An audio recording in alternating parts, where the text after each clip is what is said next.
Salut les pirates. Alors aujourd'hui on se retrouve pour une nouvelle édition de Road to Laugh Tale.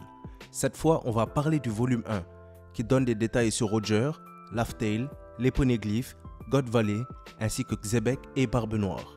Tout comme le volume 2 qu'on a déjà vu ensemble et dont je vous laisse le lien dans la description pour ceux qui veulent le voir après, il semble y avoir des théories importantes confirmées. La localisation du dernier poneglyphe, les rivaux de Roger, la relation entre Xebec et Barbe Noire. Du coup, on va voir tout ça ensemble, alors restez jusqu'à la fin pour ne rater aucun détail important. En attendant, avant de commencer, mettez un j'aime pour soutenir la chaîne, abonnez-vous pour rejoindre l'équipage et activez la cloche de notification pour ne rien rater de nos prochaines vidéos. Allez, c'est parti. Tout d'abord, la première section est consacrée au roi des pirates, Goldie Roger. Il nous est donné des informations concernant ses accomplissements, son histoire, mais aussi leur chronologie. Déjà, il est né il y a 77 ans à Locktown. Il a ensuite, plus tard, rencontré Rayleigh à une date qui n'est pas précisée. Et il a été connu par le monde en tant que rookie il y a environ 50 ans, voulant dire que Roger n'a commencé à entrer sur la scène des pirates qu'autour de ses 23 ans. On peut donc voir que Roger semble avoir commencé sa carrière de pirate un peu plus tard que Shanks et Luffy, qui eux sont devenus capitaines de leurs propres équipages dans leur adolescence. Shanks, lui, a même commencé à être un pirate particulièrement tôt, étant donné qu'il était d'abord un apprenti sur le bateau de Roger dans sa jeunesse. Le voyage de Roger a donc continué jusqu'à ce qu'il découvre l'île de Lodestar. Il a 39 ans, donc à ses 38 ans. Il réalise que ce n'est pas la dernière île et doit recommencer son voyage à zéro. C'est seulement un an après la découverte de l'île de Lodestar, donc à ses 39 ans, que l'accident de God Valley a lieu, où Garp, qui est confirmé dans la brochure comme un rival de Roger, s'est allié à ce dernier pour combattre Rox et son équipage, afin de protéger les dragons célestes et leurs esclaves présents sur l'île. On apprend aussi que Roger est tombé malade 9 ans après God Valley, à ses 49 ans, et que la guerre contre Shiki, l'Edward, n'a eu lieu qu'un an après quand Roger avait 50 ans. L'année suivante, donc à ses 51 ans, il rencontre Oden pendant l'affrontement entre son équipage et celui de Barbe Blanche, et il décide de demander à ce dernier de rejoindre son équipage afin de l'aider à accomplir sa mission de faire le tour du monde et de trouver le trésor caché, le One Piece. Avec la permission de Barbe Blanche, Oden rejoint Loro Jackson et accompagne Roger et son équipage pour le reste de leur voyage. Avec Oden à bord, ils vont réussir à rassembler tous les héros de poneglyphes assez vite et ils mettront le cap sur la dernière île, trouveront le trésor du One Piece et nommeront l'île en question Laugh Tale. C'est à ce moment que Roger est donc devenu le roi des pirates alors qu'il avait 51 ans. Sauf qu'en arrivant sur Laugh Tale, Roger s'est rendu compte qu'ils étaient arrivés trop tôt.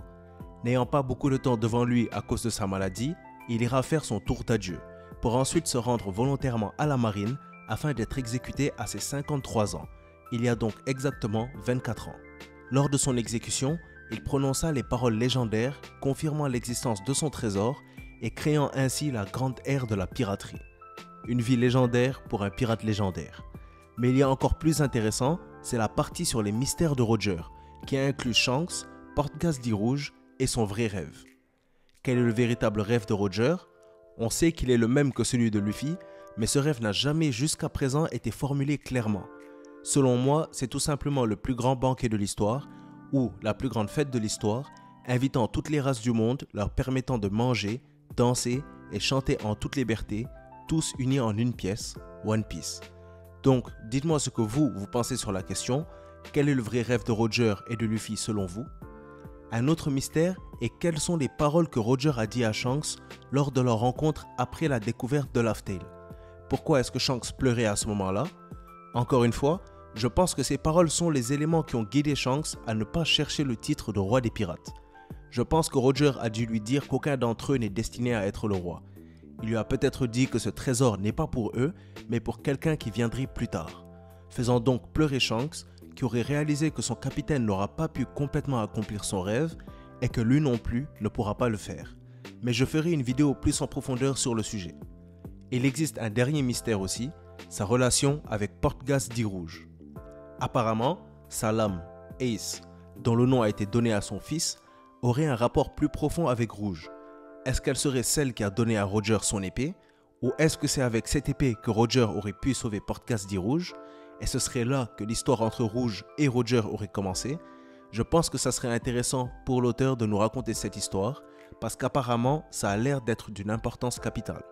Donc, donnez vos avis concernant les mystères de Roger en commentaire. Ensuite, on revient à notre époque pour parler des poneglyphes et de la localisation du dernier road poneglyph. Déjà, on commence par nous rappeler l'utilité et la nature de ces derniers. Gravés par le clan Kuzuki depuis des siècles maintenant, il existe deux types de poneglyphes. Déjà les poneglyphes bleus, qui sont censés raconter l'histoire du siècle oublié. Il existerait plus de 30 pierres de ce type à travers le monde, mais seulement 9 sont nécessaires pour constituer le Ryo Poneglyph, qui porte toutes les informations concernant l'histoire du siècle oublié. Puis, on a les pierres rouges, les Road Poneglyphs. Celles-là sont censées indiquer la position de l'île finale où le One Piece se trouve, Laugh Tale. Les Mugiwara ont déjà d'ailleurs rassemblé les copies de 3 de ces pierres rouges, les rapprochant énormément du One Piece. Une se trouvait à Zou, une autre était en possession de Big Mom et une se trouve sur Wano, voulant dire qu'il ne restera au chapeau de paille qu'un seul Road Poneglyph à trouver après avoir quitté Wano pour connaître la position exacte de Laugh Tale. Le dernier Road Poneglyph se trouvait à la base sur l'île des Hommes-Poissons, mais il aurait été déplacé. La question est donc où se trouve ce dernier Road Poneglyph, et l'auteur nous donne des possibilités sur la localisation de ces derniers. 3 lieux principaux ont été cités, l'île d'Elbaf, la ville de Vira et l'île de la Ruche. Il nous est aussi précisé que Barbe Noire n'est pas le seul pirate à revendiquer une île comme base.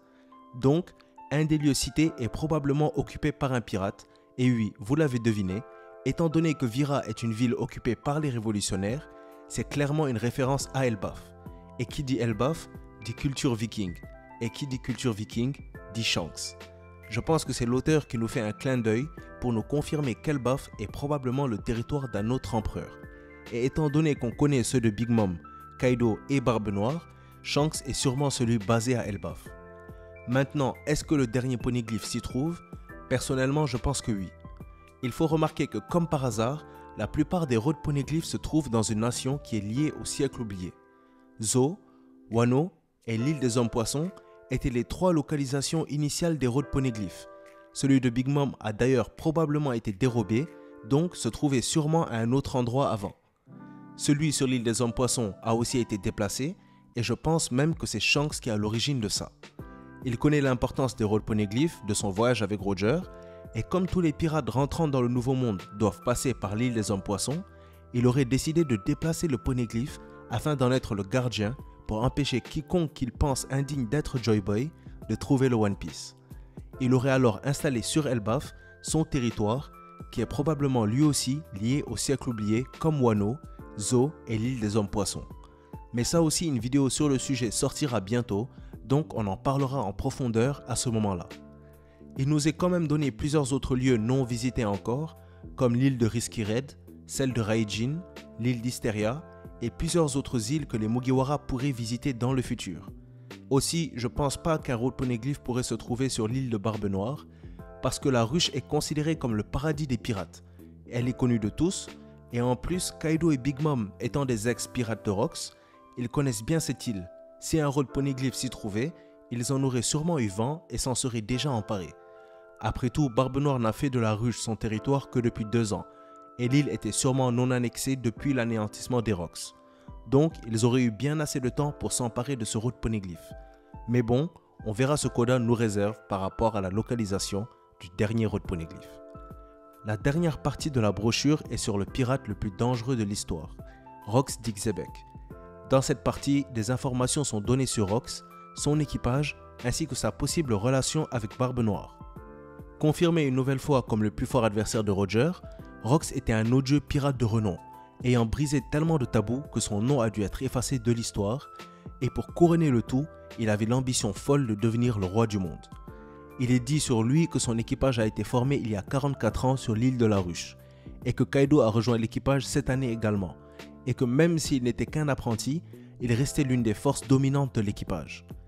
6 ans après, il y a 38 ans, l'équipage de Rox a lancé un assaut sur God Valley, qui a conduit à son anéantissement par Garp et Roger.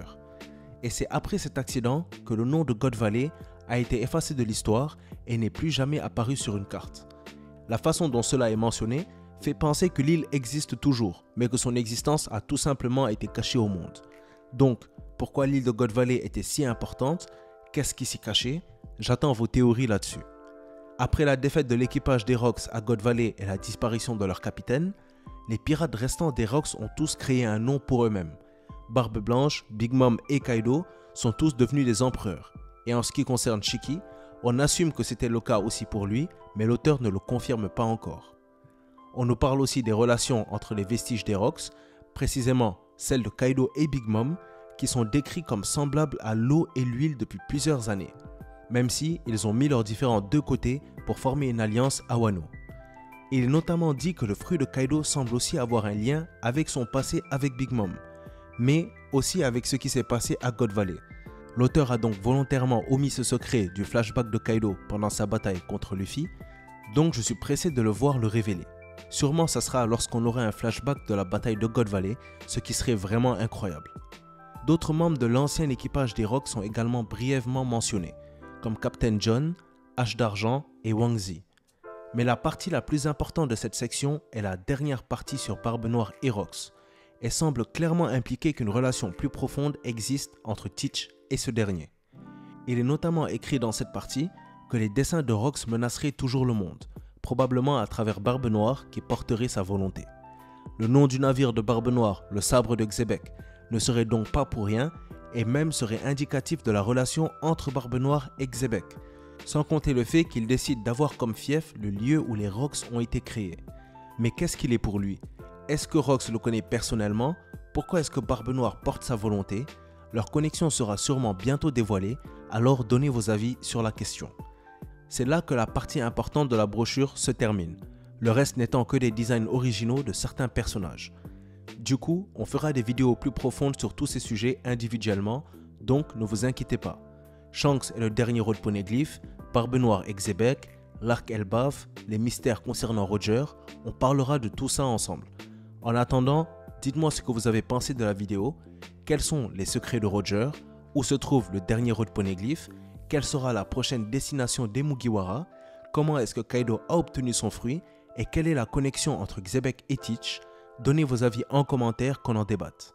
Si vous avez aimé la vidéo ou qu'elle vous a appris quelque chose, mettez un j'aime, n'hésitez pas à la partager, abonnez-vous pour rejoindre l'équipage et mettez la cloche pour ne rien rater de nos prochaines vidéos.